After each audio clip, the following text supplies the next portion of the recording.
Welcome to Centinela de Cristo. Blessings, this is Pastor Luis Luciano from Oklahoma. Monday, May 5th, the blood of bulls and goats. Some have criticized the entire concept of sacrifice, claiming that it's cruel, harsh, and in a sense unfair. Yet that's precisely the point. Christ's death was cruel, harsh, and unfair. The innocent dying for the guilty. That's what it took to solve the sin problem.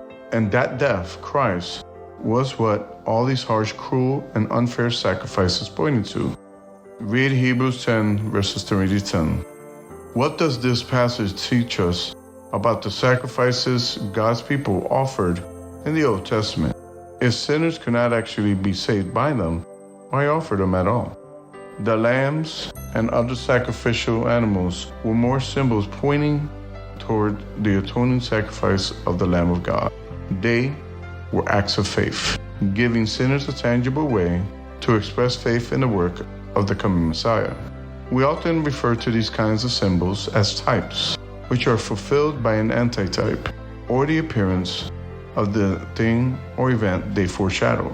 Some have even described the sacrifices as many prophecies of the death of Jesus on the cross. The rituals associated with sacrifice were little like paying for a trip. When you purchase a train ticket or a bus ticket or one for an airplane, you do not immediately receive the journey you have paid for. Instead, you are given a ticket or boarding pass, a symbol or promise of the journey to come. You can sit on that piece of paper all you want, but it will not convey you to any destination. Once you have boarded and the journey begins, however, you have received what you paid for. The paper ticket becomes unnecessary.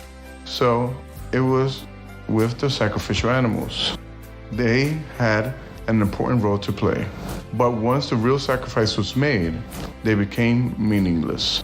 A reality depicted when the veil became between the holy place and the most holy place in the earthly sanctuary was rent asunder at the death of Jesus.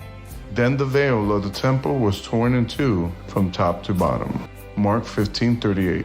The whole sacrificial system, temple and all, pointed forward to the death of Jesus on the cross. Once Jesus fulfilled his promise at the cross and rose victorious over death, the types became unnecessary. Think about just how bad sin must be that only the death of Jesus, the incarnate Word, see John 1 verses 1 to 3 and verse 14, could atone for it. What should this tell us about what our attitude towards sin must be?